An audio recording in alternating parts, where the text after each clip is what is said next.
welcome back to my channel, and my name is Sarah, and this is going to be my 5-star sequel predictions.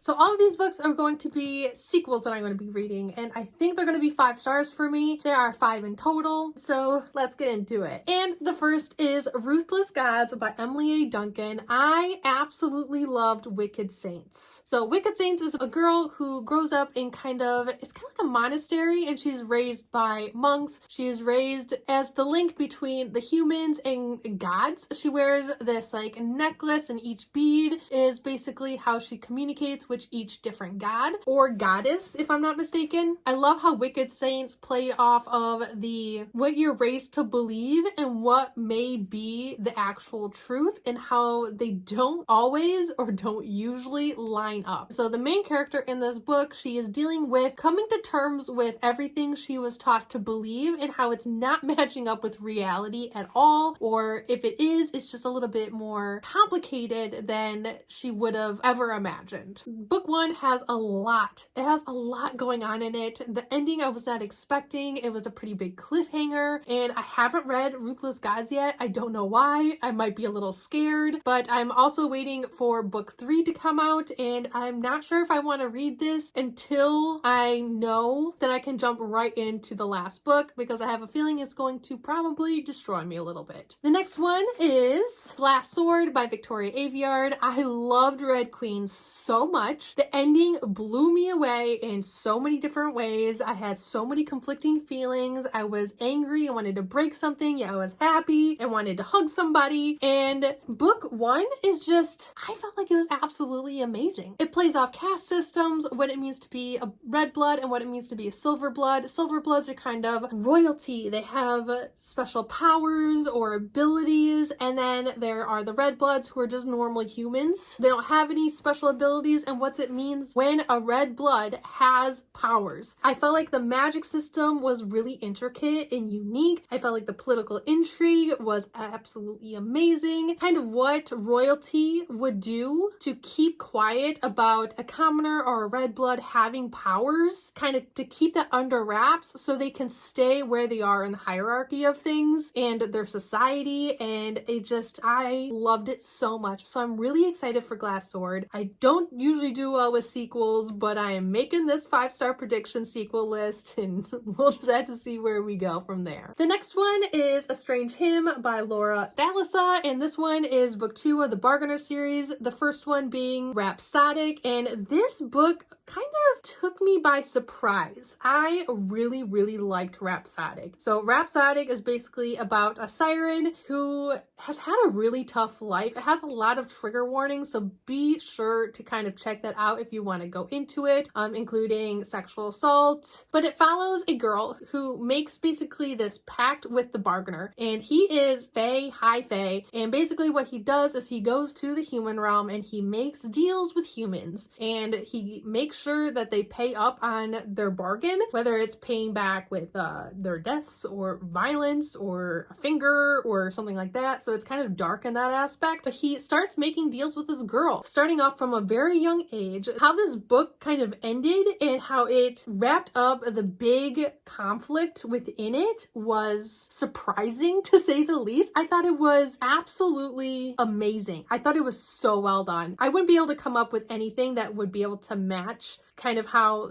the main conflict within this book between the two main characters was resolved, and how it explained everything from the beginning to the end, and I loved it. Rhapsodic also played with different timelines, which I don't usually like. I usually despise different timeline books where they jump from past to present, because one of the two timelines usually bores me, but within Rhapsodic, both timelines were just so interesting to me, and when you learn something about the past, you initially saw the repercussions of those decisions in the present timeline. And I just love how they played off of each other, and it's rarely done like that. So really looking forward to A Strange Hymn. I have very high expectations. Next is The Faithless Hawk by Margaret Owen, book 1 being The Merciful Crow. I liked The Merciful Crow. It had very mixed reviews. I think it takes a very certain kind of person to enjoy it. It was very intricate. It was very deep, almost in a confusing way if you weren't careful. But I loved it. I loved the magic system. I liked the intrigue. I liked the characters and how they played off of each other, the histories of each character. What is going to be kind of a downfall for reading The Faithless Hawk is I'm gonna have to reread The Merciful Crow first, because there's no way I'm gonna be able to remember everything I read like a year ago within that book to be able to get the most out of The Faithless Hawk. But I absolutely loved book 1, and it basically follows a girl who's about to be the next chieftain to her group, and what that means for her, and kind of what that means within her caste system as well. Her people collect teeth from dead witches, and that's how they get their power. If I'm not mistaken, they put them on like necklaces and stuff and wear them, and then they can use those teeth until they like disappear or disintegrate. So they always have to get new teeth, because once they use a tooth and harness the power that that witch originally had, that power is then gone. Like you can use it. It's not like you have the teeth forever. Like after you use it, it's gone kind of thing. And I thought it was just so unique. I felt like the storyline and the magic system, the characters were all super unique. But it follows Faye and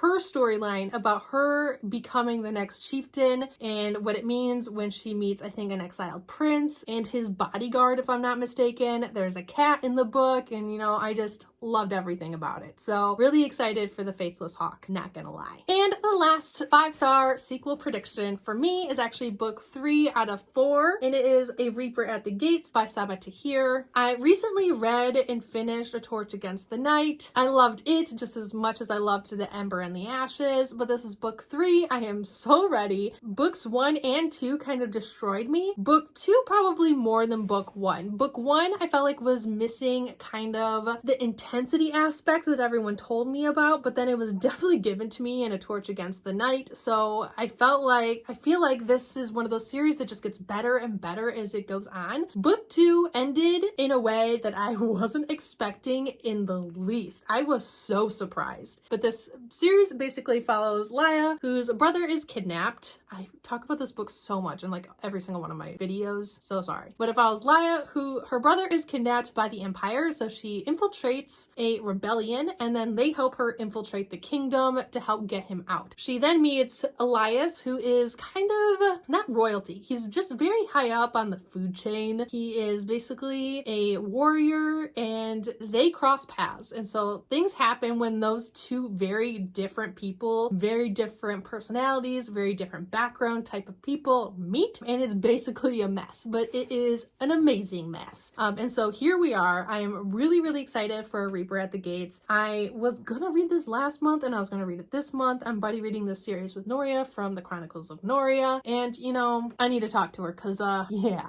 am hesitant about finishing book 3 because I'm collecting them all in paperback. So the 4th book isn't out in paperback yet. My library doesn't have it to rent before I can buy it in paperback. There's going to be an issue. Anyways, this is the last book. Super excited to get to it. Like I have been saying, I'm basically a broken record, but here we are. There are other sequels that I'm really, really excited for, but these are the sequels that I have on my bookshelf right now. I do have books that are coming out in 2021 video that I uploaded a couple weeks ago. So books that are being published this year and the ones I'm super excited for. So these are different books. There's these books that I just talked about that I already own on my shelf that have already been published. I just haven't read them. And then there's that video where those are going to be basically sequels I'm just super excited for that come out this year. So if you want a list about new books coming out this year that I'm really excited for that are also sequels, check that out. I'll have that link down below. But anyways, please like, comment, and subscribe down below if you haven't already, and I'll see you guys all next time on Love. Bye.